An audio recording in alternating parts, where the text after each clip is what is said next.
Vibe Table Talks. I am excited to dive into this conversation because I think it is something that has a lot of stress and worry and anxiety around it. And it's one of those things where once you get into it, it's not that bad. But it's like this, um, kind of elephant in the room when we're thinking about our business and we just kind of shove it in a closet and pretend like it doesn't exist and never deal with it.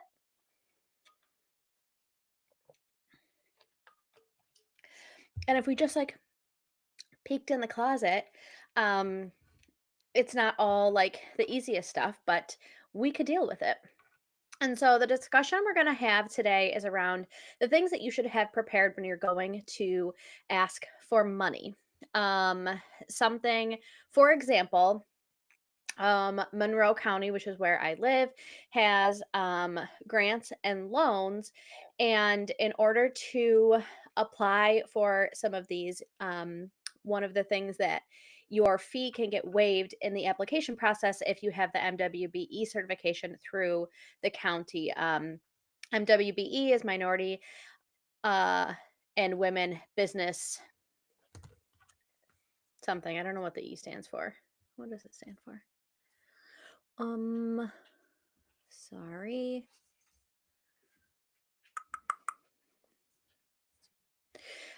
And so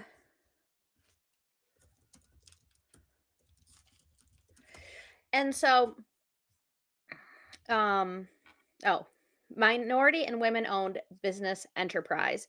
And so I am certified MWBE through Monroe County. There's also, I believe, state um uh applications that you can go through. And I will tell you that going through the MWBE for Monroe County, I carved out like all day one Wednesday to get it done. I went through the application and by Friday I had my certification that I was MWBE certified. I have heard that the state one is much more complex. It's more of like a months long thing, but go into your community, find out what you can about the process again so that you're prepared. It's just about asking questions and seeing what is out there. I now get emails for specific grants where people are looking for MWBE certified businesses. Hey,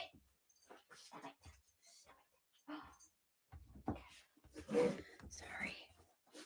No, why? No, you're not going to snatch that from me. Stop it. Don't do that. Don't do that. Leave it. Sorry.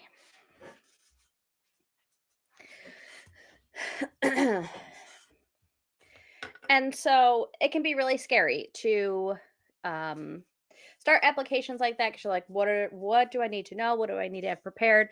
Do I have to have this like perfectly laid out business plan with all these things? And so again, like I scheduled out a whole Wednesday for this application specifically. I did it in about 3 hours. By Friday, I had my certification.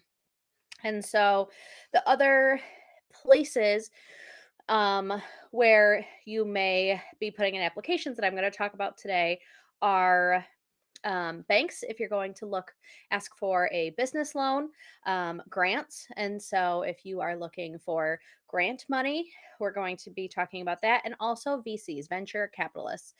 And so what I'm going to be talking about today are things that I think you should have prepared before you go to apply for those three things.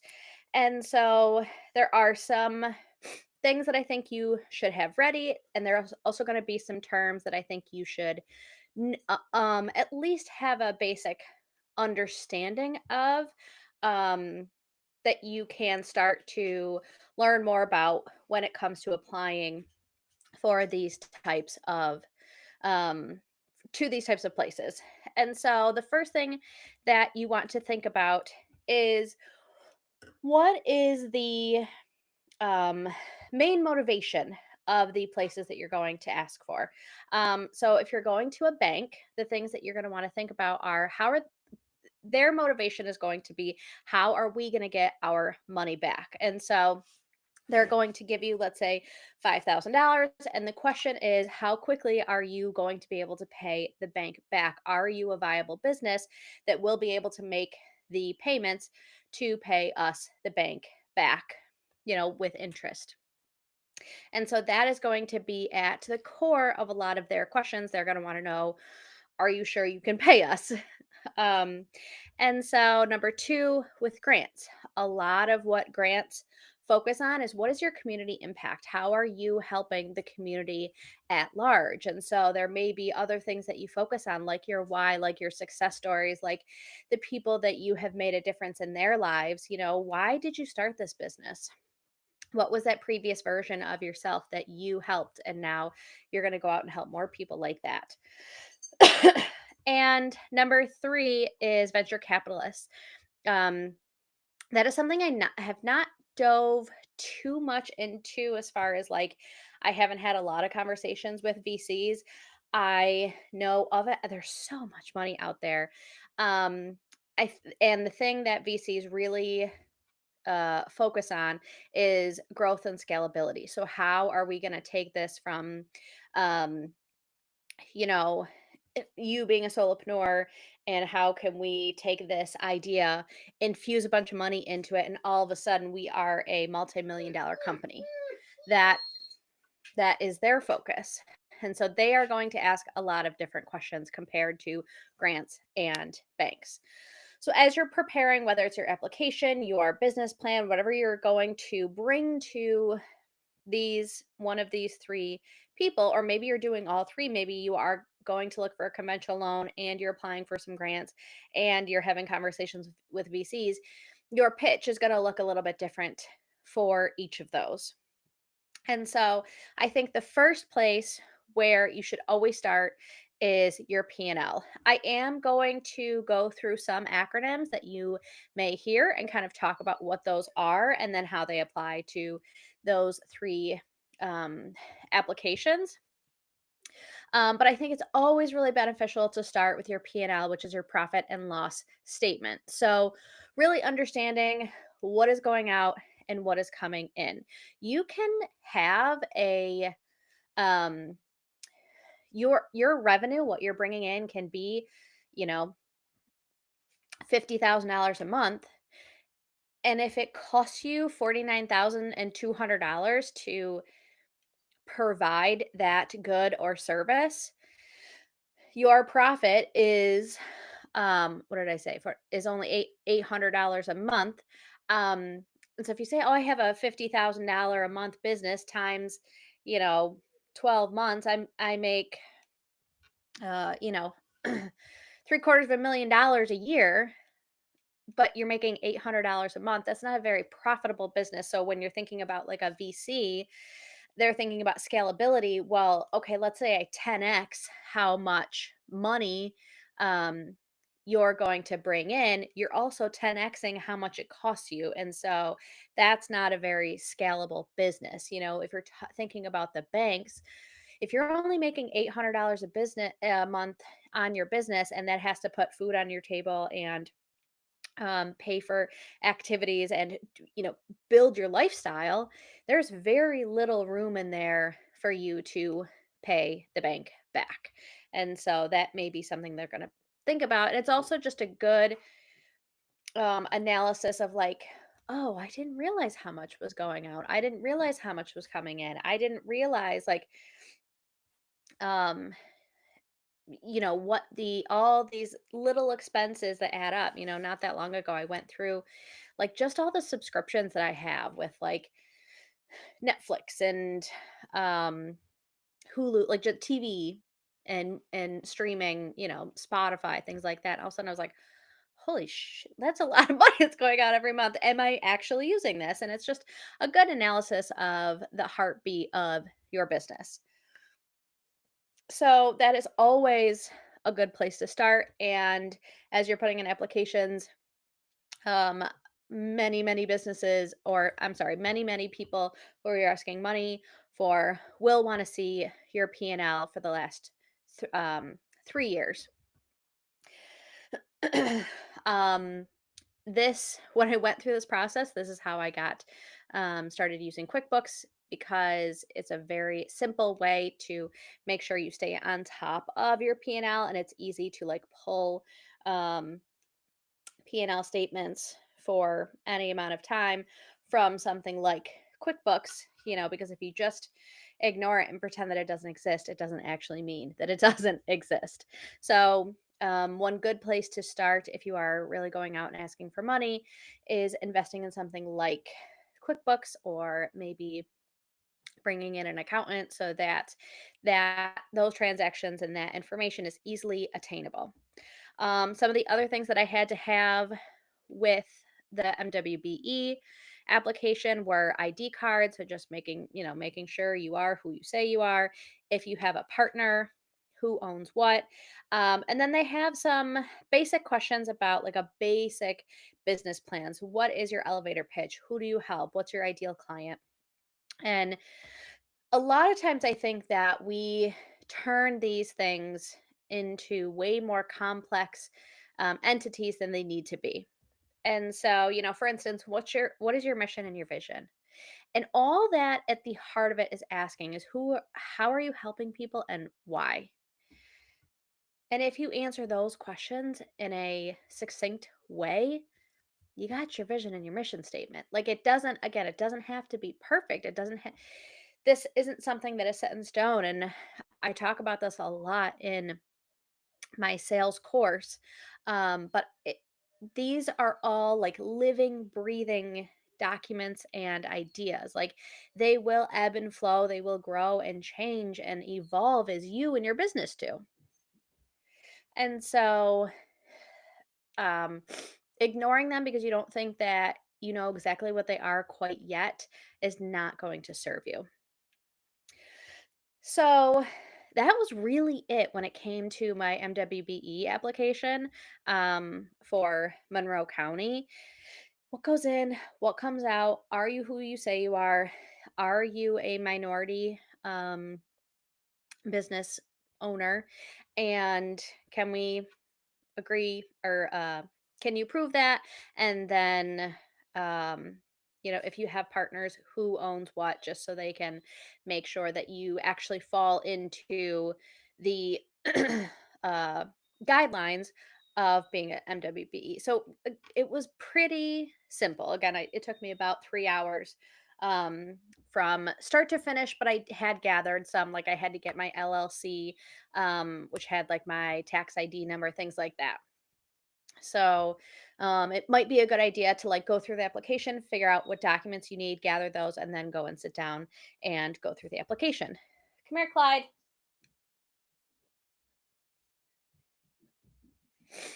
Okay, or not. So now we're going to get into a few more terms that you may hear when you're going to things like banks, applying for grants, or venture capitalists. And the first piece of it, I think, is a really great exercise, whether you're going and looking for outside money or not. I just did this with the company that I'm consulting for, and it's called a SWOT analysis, SWOT. And what a SWOT analysis is, you pretty much draw four quadrants and you identify what are your strengths as a business, what are your weaknesses, what are your opportunities, and what are your threats.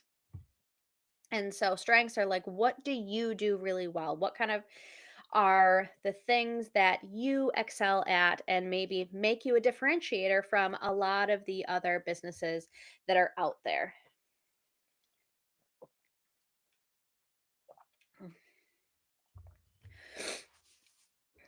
And take some time with this. I mean, uh, what we did when we did it last week is like really just throw stuff out there, sit with it, think about it, cross stuff off, reword it, but just um it, especially as women entrepreneurs, I think it's easy for us to be like, I I don't know what makes me different. It just is what I do, and not take the time to really say, here is why I think my business is compelling. This is why it's important. This is why Me as a business owner, I'm impactful.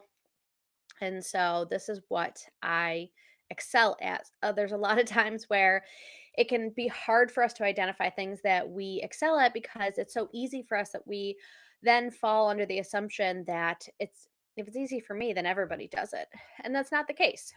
Maybe this is where you go and ask um, a friend or a confidant, especially when it comes to business. You have to be a little careful about who you talk to about these things because some people can be dream crushers. Um, and that I really think that's them projecting their own insecurities about going after their dreams onto you. But say, "Hey, what," or maybe take your testimonials, maybe take some customers and say, "What makes me different? Why do you choose to work with me? Why did you say yes to agreeing to become a client of mine?" Um, Weaknesses. What are things that your business does cannot handle? For one of the reasons that I kind of put the mastermind down for now and am pivoting is because one of the weaknesses of the business was my time. When I think about the scalability of it, it was this really nice 6-person cohort. There were, I think, 2 quarters where I ran 3 cohorts. So I had a 10 o'clock one, a 12 o'clock one, and then a 3 o'clock one. So my Mondays and Fridays were booked out, and I was serving 18 people for that quarter. And that was like, it was a lot. The I can run a lot of the discussions like very easily, but knowing that I'm going to be on for 3 hours facilitating conversations Mondays and Fridays for 10 weeks was like, I needed a break after that. And so that was a weakness. It was a limitation of my business that if you change what you're doing, you can, be better or do it differently. There's just going to be some weaknesses that all businesses inherently have. And looking at it as, there's a difference between a weakness and a um what's the other word? Obstacle. And so, you know, uh the weakness of mine was my time, whereas an obstacle is like a lot of people that I was working with in the mastermind, they were very early in their business, and so they felt that it was difficult to spend money on something like a mastermind that early in their business. That's nothing that's wrong with my business personally. It's an obstacle that I have to overcome, whether that is in marketing. Maybe I change my ideal client. It's something that I can work on. It's not necessarily like a weakness that my business has. I hope that helps. um Opportunities. How can I be better? How can I tap into a different market? How can I leverage what I'm already doing to grow, to scale, to enhance, to make better what is already there? So those are opportunities, and then threats. So what is something that is in the market that could um create a hit for me? We never saw COVID coming, but for a lot of businesses, a global pandemic was a threat. Whereas businesses like mine that are all virtual, um, that was an opportunity for more people to get comfortable on Zoom and um, talking over, in virtual rooms, and realizing that, uh, their companies, you put so much time into the company you're working for, and are you receiving as much as you need back? Okay. So, a SWOT analysis: strengths, weaknesses, opportunities, threats. And whether you're going to ask for money or not, I think that this is um a great thing that you can do for your business, because it just allows you to take a step back, taking emotions out of it. Again, we all have weaknesses. A lot of times we're like, not, or ignoring them, or even our strengths, like, nope, I'm fine, I just, and so taking some time to think through those can be very beneficial. The next acronym you may hear is ROI. And so, if you're going to talk to VCs or banks, this is definitely something that you will hear. I'm giving you this money. What am I going to get out of it? And so, what ROI stands for is return on investment. And so, I think as a business owner, this is a really interesting concept. Obviously, when we're talking about money, it feels like a calculation of I invest X amount to then get Y amount out of it. I'm going to invest $2,000 in this business coach, and they're going to help me scale my business from $5,000 months to $10,000 months. Well, I'm going to make that $2,000 back in the first month. So the ROI is pretty clear. Um, one of the things that I think we should think about as business owners is what's the ROI of like my energy. Um, I am currently not really making money from my podcast, but the ROI for me energetically is worth every cent I put into it. I love being here and being creative and having these discussions. And so, energetically, for me, the ROI is very, very high. Banks aren't going to care about that. VCs aren't going to care about that. Grants may. Um, but I think that stepping back and really understanding what is the ROI of any of your resources, time, money, energy, what is the ROI that you're getting when you do those things is really important. Um, Another acronym you may hear is CAC, Customer Acquisition Cost. And so if you go back and look at how much you have to spend, again, resources as a time, energy, money to acquire a new customer, banks are going to want to know that, like what um my sales cycle when I was working for the SaaS company was anywhere between 12 and 18 months. So I knew that I was going to be spending 12 months of having discussions with from the first time I call that prospect until the time they sign the deal. And so understanding what your customer journey looks like, it could be an interesting practice.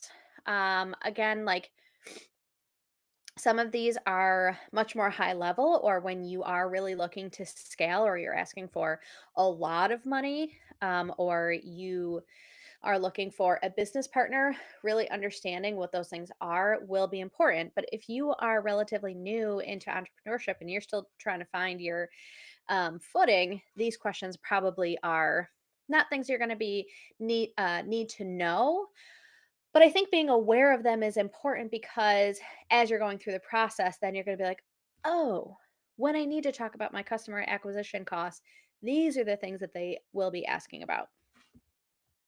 Um,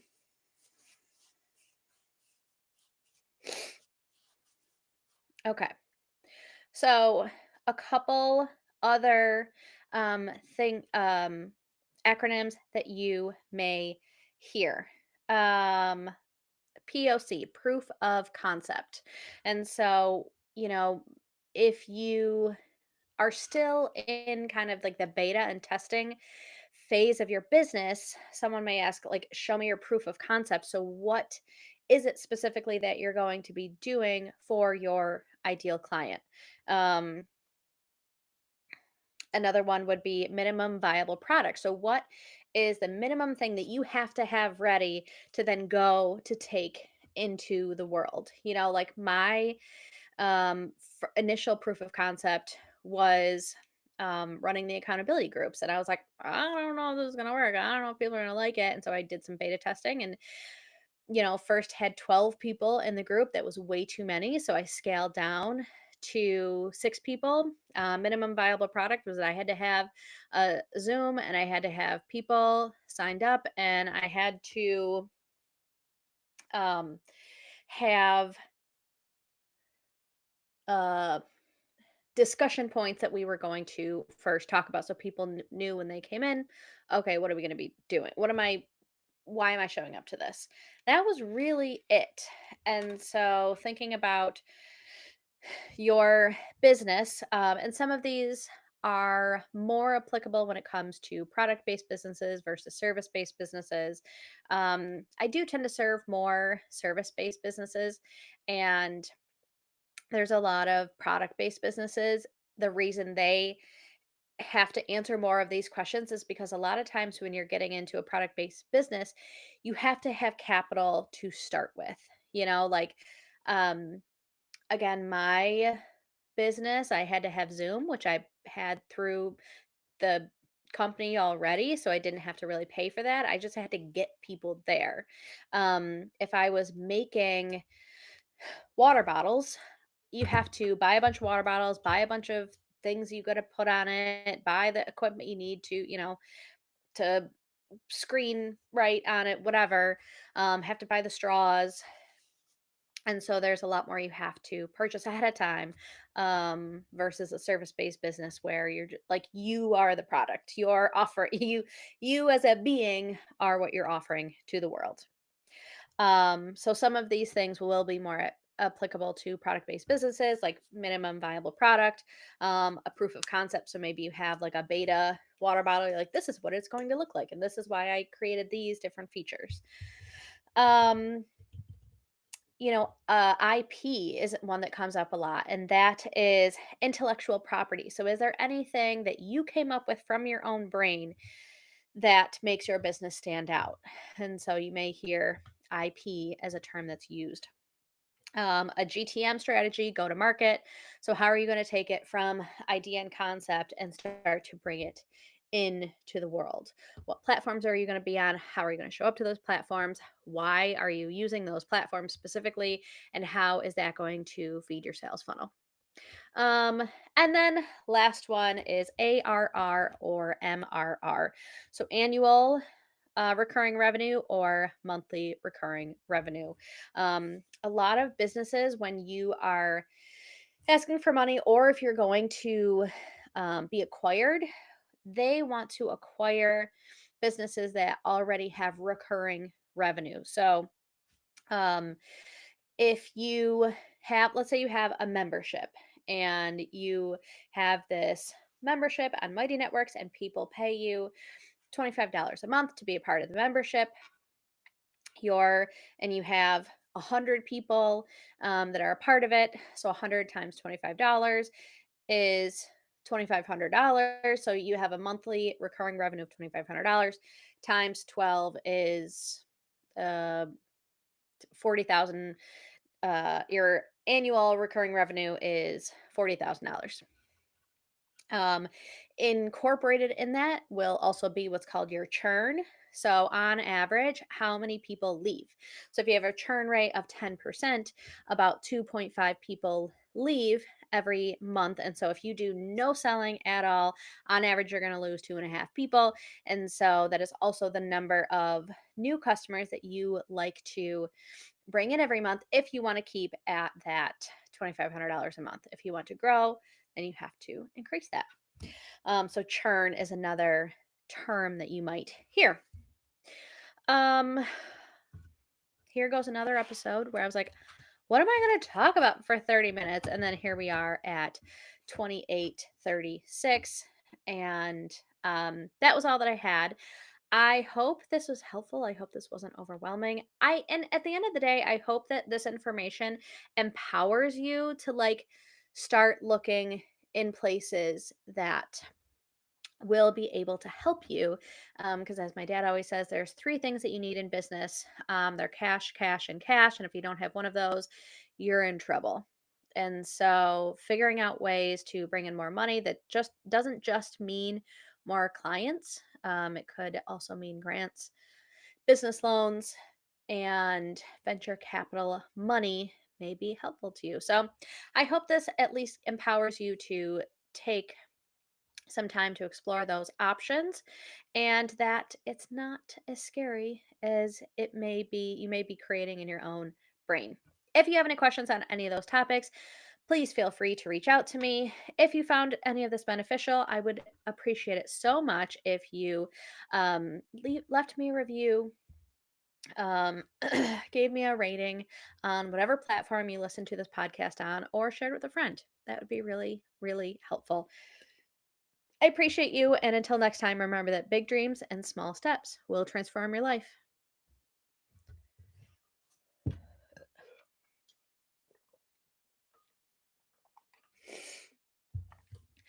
Why?